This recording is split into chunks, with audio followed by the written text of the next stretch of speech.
Welcome to Unit 5, Investigation Part 2. In Part 1, what we were working on was designing histograms by hand. In this video, we're going to talk about how to design the histogram using the calculator. So for the video sake, you're just going to sort of watch along and take some diligent notes, and then when you're working in class, you'll have some iPads to refer back to the video for help. So we're going to run through this on the American League, and then your task in class is going to be working on this with the National League data. So let's review. Here are our top 20 home run hitters from the American League. Most home runs hit was 43. Fewest home runs hit was 26 home runs. One of the first things that we did is we started thinking about this in terms of bin. And so remember, one of our bins started at 20 and went all the way to 24. And then another bin was from 24 to 28 and so on. And so there were 3 players in this bin. There were 10 players in the next bin and so on and so forth. So that's the height of the bin, right? That frequency went up to 10. So what we're going to do is we're going to use a calculator to sort of neaten this up and polish it up a little bit. At this point, what you're looking at is a series of screenshots. And so what I'm going to try to do is take you through the calculator step by step and show you what things are going to look like. And what you're going to want to do, you're going to want to sort of write down all of these words that I have written down and sort of just play along nicely and follow along. If you have a graphing calculator, that would be fantastic. In class, you can actually work along with me with the National League data, and everything should go pretty smoothly. So the first thing we're going to want to do here is go to our calculator, of course, turn it on, and there's a stat button on the calculator. So you're going to hit stat, and the first choice on the list is going to be edit, and so you're going to hit enter at that point. Now, what I wanted to show you was that my calculator already had some data in it, and of course your calculator might have some data in the list. So what you're going to do is you're going to want to bring in that list 1, you're going to want to bring the cursor all the way until the bolded part is above list 1 right here. And then you're going to hit clear.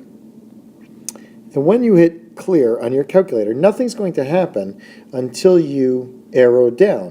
When you arrow down, you should have a nice clean list. So we're going to go to Stat, Edit, and then we're going to clean up our list.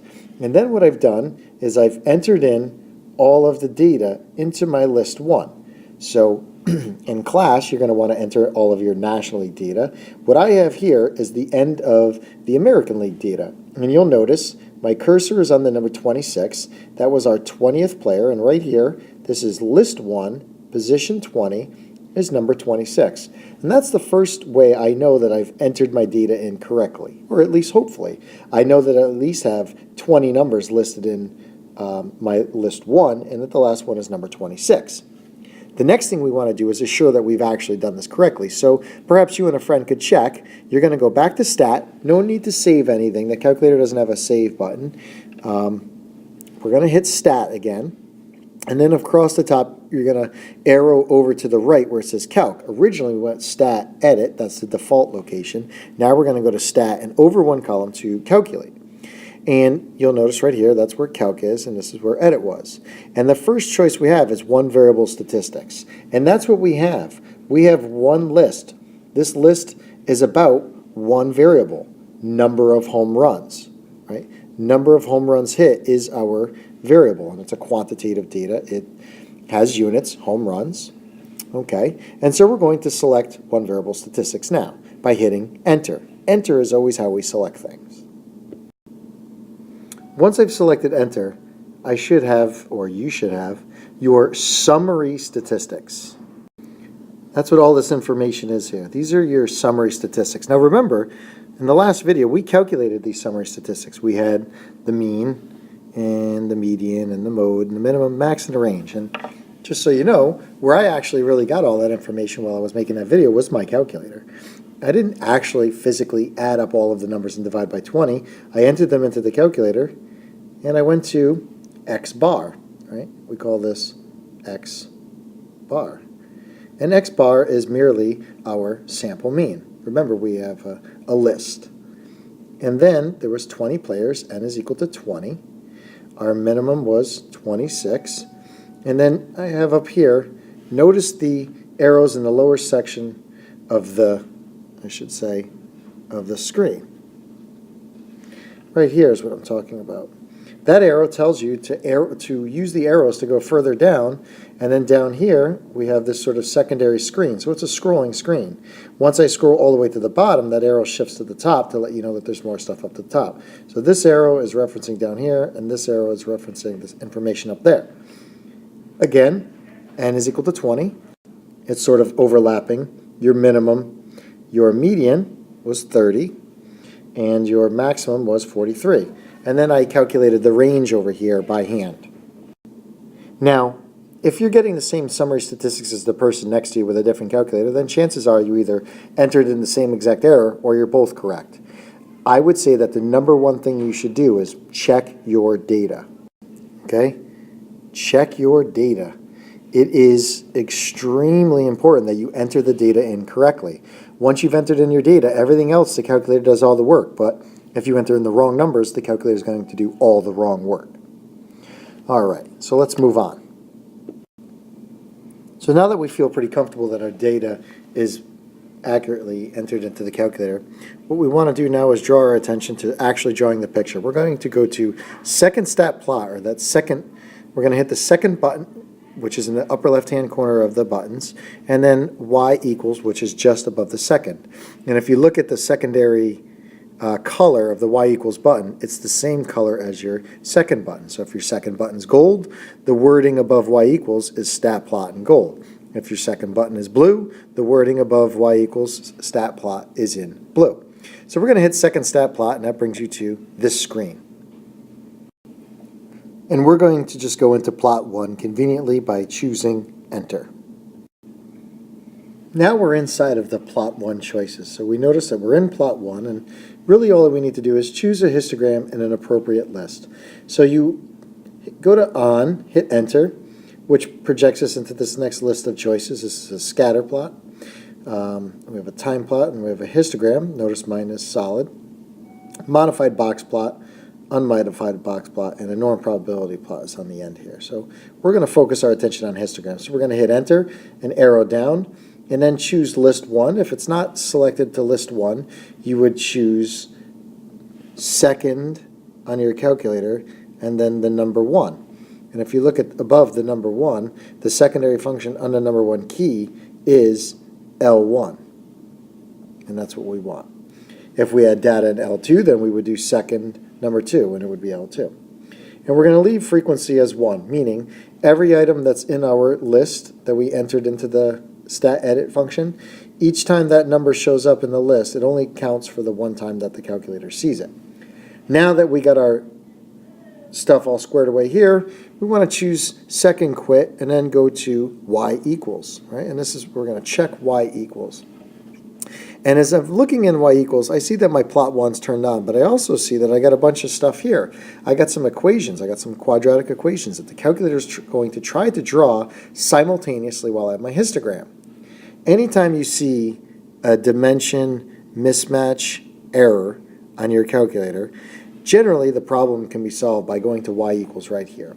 So what we want to do is we want to go and get to the get the cursor until it's on this screen, or on this level here, or this line, and hit clear, and go to this line and hit clear until we have everything that's looking like this. Only plot 1's turned on, that's it. Anything that's bold is on. So this, and this right here, these are all on. I don't want anything turned on, I just want plot 1 turned on. So plot 1's on, everything else is cleaned up. Now we're going to hit zoom 9. If you hit zoom and you look down at number 9, zoom 9 is zoom stat for statistics. That's the fastest way to get the calculator in the ballpark. No pun intended with the data.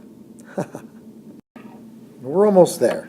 Once you hit zoom 9, right, zoom stat, this is what your histogram looks like. And that's not what our by hand histogram looked at. Why not? Select the window button across the top of the calculator. What the calculator did when we hit zoom 9 was it made its own best judgment on x-axis, right, or x-axis and your y-axis. So as far as those numbers are concerned, they're a little wacky. So what we want to do is override this. So right at the first point, we're just going to insert 0. For maximum, we're going to insert 50. Why? Because if you look at our graph that we were given, the smallest number was 0, the largest number was 50. Now the X scale went by 5s on the graph itself, but remember our frequency piece. Remember our frequency chart? We went from 20 to 24, 24 to 28, and 28 to 32. And what are we counting by, folks? We're counting by 4s. So our X scale was 4. Our Y min, the lowest on the vertical scale, was 0. The max was 10. And it went by a scale of 1. And that's how we utilized it. So we're just going to push this out of the way. So we've adjusted our settings by hand, right? And now we have a final histogram. And to go from this piece next, all I do is I hit the graph button. Do not hit zoom 9 again, or you'll go right back to those settings. So here's our final histogram. Does this histogram look like the one we did by hand? Sure it did. Now the instructions say to use StatPlot1 for American League, which we should have, and so you're going to have to go through this in class and get this all squared away. So now you'll be able to work with this video. And then you're going to do the same thing, StatPlot2 for the National League, and you'll be able to go back and forth between those two pictures. And remember, the way to go to that is to go to y equals, then arrow up to stat plot, and either 1 or 2, and just unbold them or bold them. Once you have all the other settings and everything all squared away, you can readily go back and forth between the two pictures. And we're using the same scales for both, so it's pretty simple. Our X min was 0, our X max was 50, our X scale was 4. We just talked about Y. Our Y min was 0, our Y max was 10, and our Y scale was 1, and we just talked about Y because we used these boxes as 1. And so what do we have? We have two identical pictures. Which one's more professional? It's a no-brainer. All right. And let's just take a moment to write down everything that we just did step for step so you have it written down in your notes. So press pause and copy this whole screen down, the typed part and the handwritten part, unless you can't read the handwritten part. Press pause now and copy. Okay, so what did we do? First, we went to stat/edit, right? And we entered our data carefully, checked it. Then we went to stat calc and ran one variable statistics on our list, wherever our list was, and we checked that data with a partner to make sure that we have the same summary statistics, and we may even steal some of those statistics to fill in other stuff. This is how I would do the first part of my National League data right here. Work smart, not hard. Then what? We go to second y equals, right? That's second stat plot, and we go there to create a histogram in plot 1, and National League will be in plot 2. We're going to make our appropriate selections once we're into the plot that we want. Plot 1, select histogram, list 1, plot 2, histogram, list 2. Leave your frequency as 1. Go to y equals now, right? We're going to hit y equals, not second y equals, but just y equals. Clear out any equations that are there, or arrow over to the equal sign and hit enter to at least turn them off if you don't want to obliterate them. Then we're going to go to zoom 9. That's where the calculator will make the best call on the settings, and at this point, you should have a histogram. Then we're going to hand adjust those settings to match up with our hand version, and then just hit graph, and what do you have? You should have a sweet picture. All right. Take care. Hope this was helpful.